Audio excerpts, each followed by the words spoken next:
Hello, children. I'm back from my long awayment to read to you Chapter 2 of The Great Gatsby. Let's begin, shall we? About halfway between West Egg and New York, the motor road hastily joins the railroad and runs beside it for a quarter of a mile, so as to shrink away from a certain desolate area of land. This is a valley of ashes, a fantastic farm where ashes grow like wheat into ridges and hills and grotesque gardens, where ashes take the forms of houses and chimneys and rising smoke, and finally, with a transcendent effort, of men who move dimly and already crumbling through the powdery air. Occasionally, a line of gray cars crawls along an invisible track, gives out a ghastly creak, and comes to rest. And immediately the ash-gray men swarm up with leaden spades and stir up an impenetrable cloud, which screens their obscure operations from your sight. But above the grey land and the spasms of bleak dust which drift endlessly over it, you perceive, after a moment, the eyes of Dr. T.J. Eckelberg. The eyes of Dr. T.J. Eckelberg are blue and gigantic. Their retinas are 1 yard high. They look out of no face, but instead from a pair of enormous yellow spectacles which pass over a non-existent nose.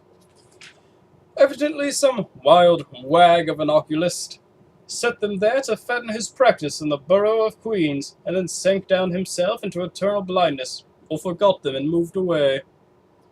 But his eyes, dimmed a little by many paintless days and the sun and rain, brood on over the solemn dumping ground. The Valley of Ashes is bounded on one side by a small foul river, and when the drawbridge is up to let barges through, the passengers on waiting trains can stare at the dismal scene for as long as half an hour. There is always a halt there of at least a minute, and it was because of this that I first met Tom Buchanan's mistress. The fact that he had one was insisted upon wherever he was known. His acquaintances resented the fact that he turned up in popular restaurants with her and, leaving her at a table, sauntered about, chatting with whomsoever he knew. Though I was curious to see her, I had no desire to meet her, but I did. I went up to New York with Tom on the train one afternoon, and when we stopped by the ash heaps, he jumped to his feet and, taking hold of my elbow, literally forced me from the car. "We're getting off," he insisted. "I want you to meet my girl." I think he tanked up a good deal at luncheon, and his determination to have my company bordered on violence. The supercilious assumption was that on Sunday afternoon I had nothing better to do. I followed him over a low, whitewashed railroad fence, and we walked back 100 yards along the road under Dr. Eckelberg's persistent stare. The only building in sight was a small block of yellow brick sitting on the edge of the wasteland, a sort of compact main street ministering to it, and contiguous to absolutely nothing. One of the 3 shops it contained was for rent, and another was an all-night restaurant, approached by a trail of ashes. The third was a garage. Repairs, George B. Wilson. Cars, bought and sold. And I followed Tom inside. The interior was unprosperous and bare. The only car visible was the dust-covered wreck of a Ford that crouched in a dim corner. It had occurred to me that this shadow of a garage must be a blind, and that sumptuous and romantic apartments were concealed overhead. And the proprietor himself appeared in the door of an office, wiping his hands on a piece of waste.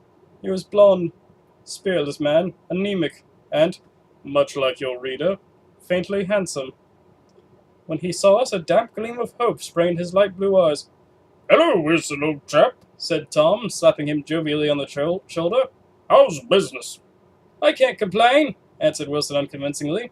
"When are you going to sell me that car?"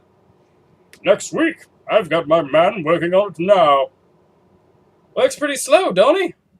"No, he doesn't," said Tom coldly. "And if you feel that way about it, maybe I better sell it somewhere else after all." "I don't mean that," explained Wilson quickly. "I just meant—" His voice faded off, and Tom glanced impatiently around the garage. Then I heard footsteps on the stairs, and in a moment the thickish figure of a woman blocked out the light from the office door. She was in the middle 30s, and faintly stout, but she carried her surplus flesh sinuously, as some women can. Her face, above a spotted dress of dark blue crêpe de chine, contained no facet or gleam of beauty, and there was an immediately perceptible vitality about her, as if the nerves of her body were continually smouldering. She smiled slowly, and walking through her husband as if he were a ghost, shook hands with Tom, looking him flush in the eye. Then she wet her lips and, without turning around, spoke to her husband in a soft, coarse voice. "Get some chairs, why don't you, so somebody can sit down?"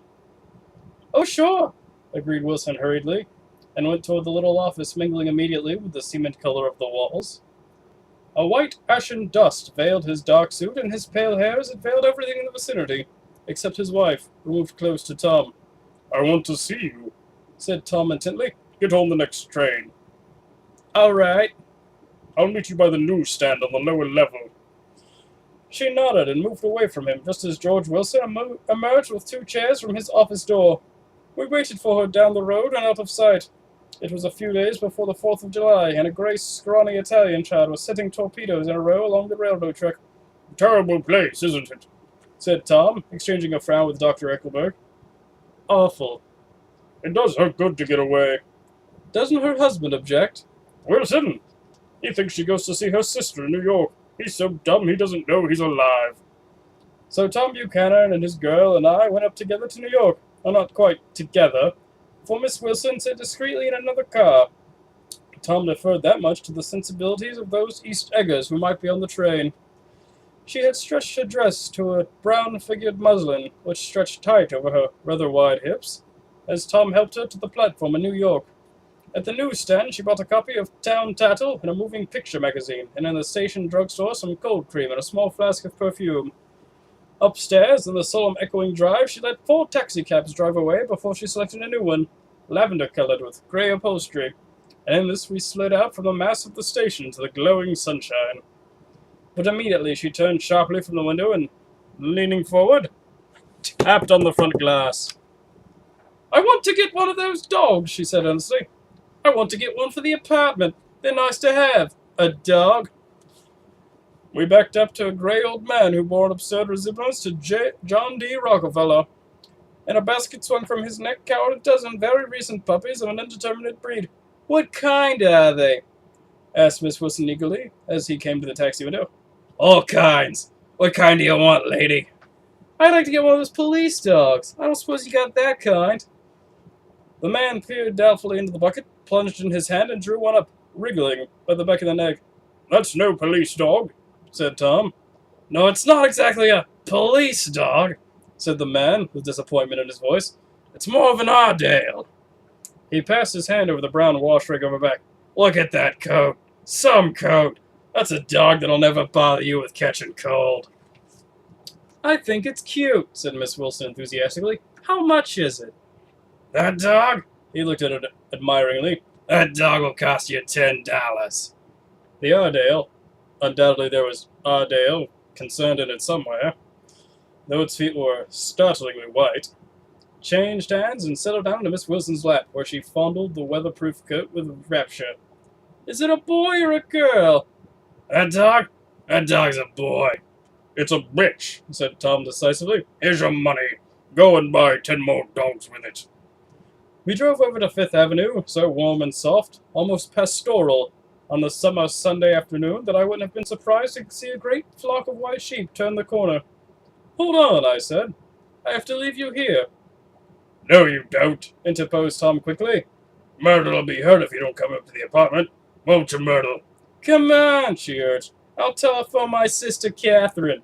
She's said to be very beautiful by people who ought to know." "Well, I'd like to, but..." We went on, cutting back over the park toward the West Hundreds. At 158th Street, the cab stopped at one slice in a long white cake of apartment houses. Throwing a regal homecoming glance around the neighborhood, Miss Wilson gathered up her dog and her other purchases and went haughtily in. "I'm going to have the McKees come up," she announced as we rose in the elevator. "And of course, I gotta call up my sister, too."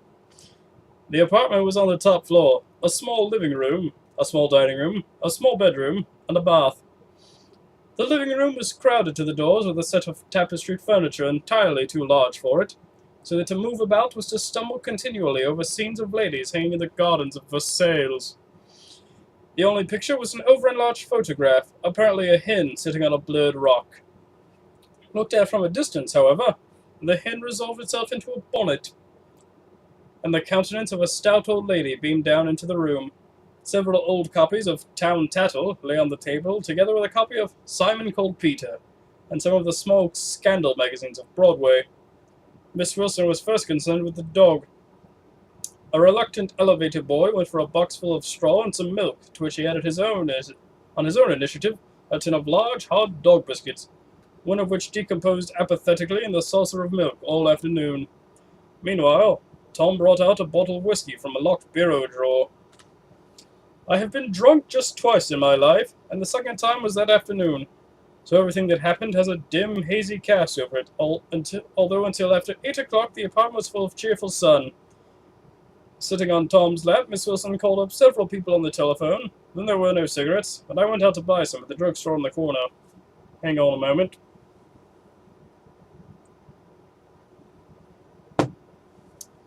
When I came back, they had disappeared, so I sat down discreetly in the living room and read a chapter of Simon Called Peter. Either it was terrible stuff, or the whiskey distorted things, because it didn't make any sense to me. Just as Tom and Myrtle, after the first drink Miss Wilson and I called each other by our first names, reappeared, company commenced to arrive at the apartment door.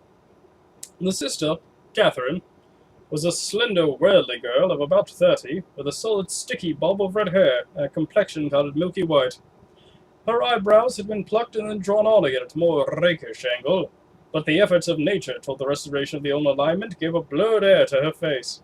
When she moved about, there was an incessant clicking as innumerable pottery bracelets jingled up and down upon her arms. She came in with such a proprietary haste, and looked around so possessively at the furniture, that I wondered if she lived here.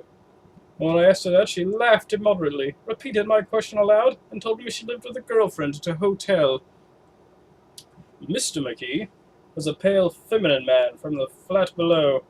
He had just shaved, but there was a white spot of lather on his cheekbone, and he was most respectful in his greeting to everyone in the room. He informed me that he was in the autistic game, and I gathered later that he was a photographer, and had made a dim enlargement of Miss Wilson's mother, which hovered like an ectoplasm on the wall.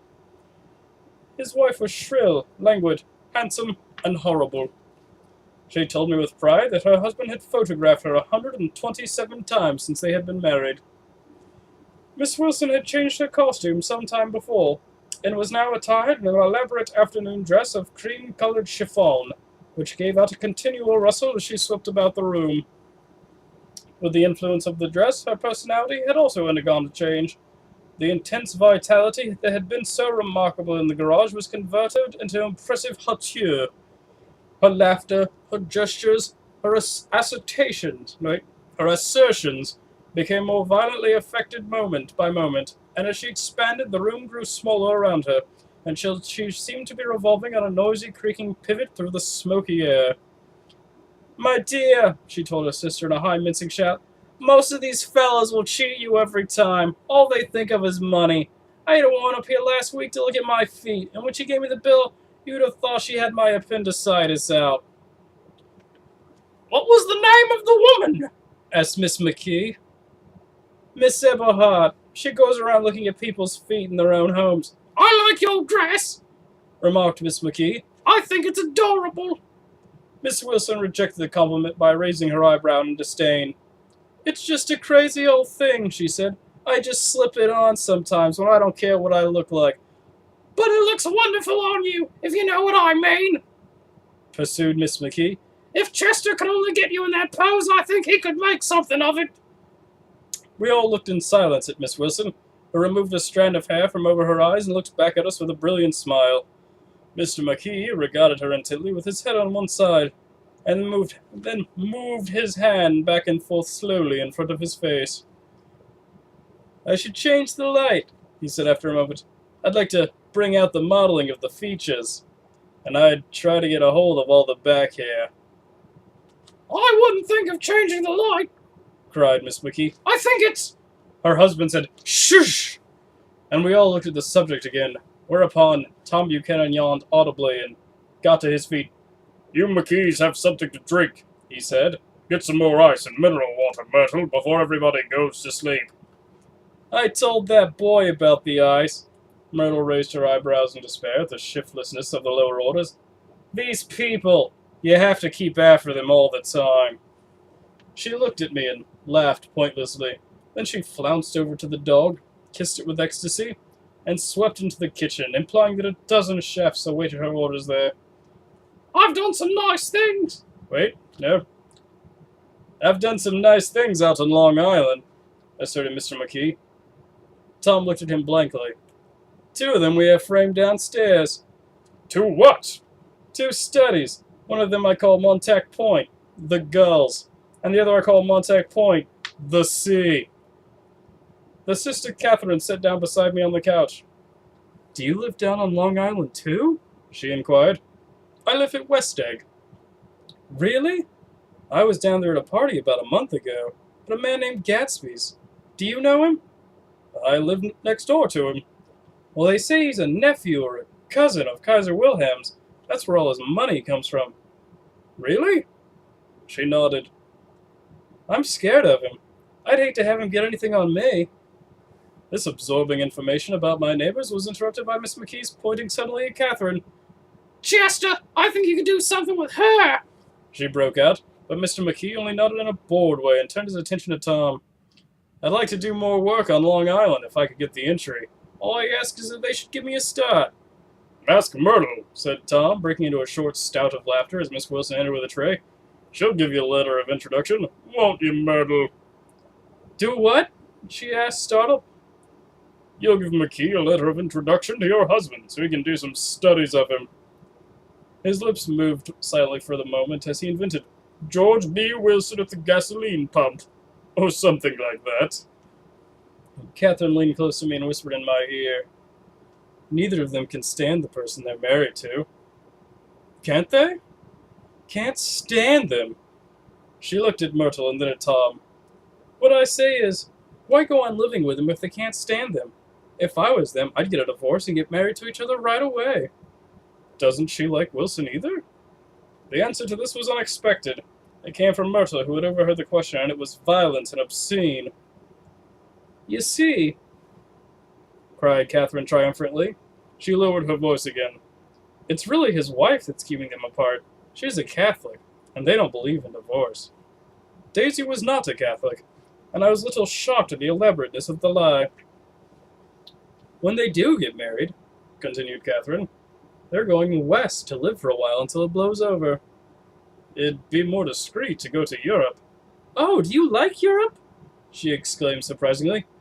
I just got back from Monte Carlo. Really? Just last year. I went over there with another girl. Stay long?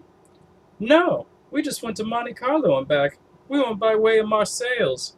We had over $1,200 when we started, but we got gypped out of it all in 2 days in the private rooms. We had an awful time getting back, I can tell you. God, how I hated that town. The late afternoon sky bloomed in the window for a moment like the blue honey of the Mediterranean. Then the shrill voice of Miss McKee called me back into the room. I also made a mistake, too, she declared vigorously. I almost married a little kike who'd been after me for years. I knew he was below me. Everyone kept saying to me, Lucille, that man's way below you. But if I hadn't met Chester, he'd have got me sure. Yeah, but listen, said Myrtle Wilson, nodding her head up and down. At least you didn't marry him. I know I didn't. Well, I married him, said Myrtle ambiguously, and that's the difference between your case and mine. Why did you, Myrtle? Demanded Catherine. Nobody forced you to. Myrtle considered. I married him because I thought he was a gentleman, she said finally. I thought he knew something about breeding. But he wasn't fit to lick my shoe. You were crazy about him for a while, said Catherine. Crazy about him? Cried Myrtle incredulously. Who said I was crazy about him? I was never any more crazy about him than I was about that man there. She pointed suddenly at me, and everyone looked at me accusingly. I tried to show by my expression that I had played no part in her past. The only crazy I was when I married him. I knew right away I'd made a mistake. He borrowed somebody's best suit to get married in and never even told me about it, and the man came after it one day when I was out. She looked around to see who was listening. Oh, is that your suit? I said. This is the first I ever heard about it. But I gave it to him, and then I lay down and cried to beat the band all afternoon. She really ought to get away from him, resumed Catherine to me. They've been living in that garage for 11 years, and Tom's the first sweetie she's ever had. The bottle of whiskey, a second one, was now in constant demand by all present, except Catherine, who felt just as good on nothing at all. Tom rang for the janitor and sent him for some celebrated sandwiches, or a complete supper in themselves. I wanted to get out and walk eastward toward the park, through the soft twilight, but each time I tried to go, I became entangled in some wild, strident argument, which pulled me back, as if with ropes, into my chair. It high over the city of our line of yellow windows must have contributed their share of human secrecy to the casual watcher in the darkening streets, and I was him too, looking up and wondering. I was within and without, simultaneously enchanted and repelled by the inexhaustible variety of life. Myrtle pulled her chair close to mine, and suddenly her warm breath poured over me the story of her first meeting with Tom. It was on the two little seats facing each other that are always the last ones left on the train. I was going up to New York to see my sister and spend the night. He had on a dress suit and patent leather shoes, and I couldn't keep my eyes off him. But every time he looked at me, I had to pretend to be looking at the advertisement over his head. When we came into the station, he was next to me, and his white shirt front pressed against my arm, and so I told him I'd have to call policemen, but he knew I lied. I was so excited that when I got into a taxi with him, I didn't hardly know I wasn't getting into a subway train. All he kept thinking about over and over was, "You can't live forever. You can't live forever." She turned to Miss McKee, and the room rang full of her artificial laughter. "My dear," she cried, "I'm going to give you this dress as soon as I'm through with it. I got to get another one tomorrow. I'm going to make a list of all the things I got to get. A massage, and a wave, and a collar for the dog, and one of those cute little ashtrays where you touch a spring, and a wreath with a black silk bow for Mother's grave that'll last all summer. I got to write down a list so I won't forget all the things I got to do." It was 9 o'clock. Almost immediately afterward, I looked at my watch and found it was 10. Mr. McKee was asleep on a chair with his fist clenched in his lap, like a photograph of a man in action. Taking out my handkerchief, I wiped from his cheek the remains of the spot of dried lather that had worried me all the afternoon. The little dog was sitting on the table, looking with blind eyes through the smoke, and from time to time groaning faintly. People disappeared, reappeared, made plans to go somewhere, and then lost each other, searched for each other, found each other a few feet away. Sometime toward midnight, Tom Buchanan and Miss Wilson stood face to face, discussing in impassioned voices whether Miss Wilson had any right to mention Daisy's name. "Daisy, Daisy, Daisy," shouted Miss Wilson. "I'll say it whenever I want to. Daisy, Making a short, deft movement, Tom Buchanan broke her nose with his open hand. Then there were bloody towels upon the bathroom floor, and women's voices scolding, and high over the confusion a long, broken wail of pain. Mr. McKee awoke from his doze and started in a daze toward the door. When he had gone halfway, he turned around and stared at the scene, his wife and Catherine scolding and consoling as they stumbled here and there among the crowded furniture with articles of aid, and the despairing figure on the couch, bleating fluently and trying to spread a copy of Town Tattle over the tapestry scenes of Versailles. Then Mr. McKee turned and continued on out the door. Taking my hat from the chandelier, I followed. "Come to lunch someday," he suggested as we groaned down in the elevator. "Where?" "Anywhere." "Keep your hands off the lever," snapped the elevator boy. "I beg your pardon," said Mr. McKee with dignity. "I didn't know I was touching it." "All right," I agreed. "I'll be glad to." I was standing beside his bed, and he was sitting up between the sheets, clad in his underwear, a great portfolio in his hands. Beauty and the Beast, Loneliness, Old Grocery Horse, Brook and Bridge. And I was lying half asleep in the cold lower level of the Pennsylvania station, staring at the Morning Tribune and waiting for the 4 o'clock train. Thank you for tuning in, viewers. I'll see you next time.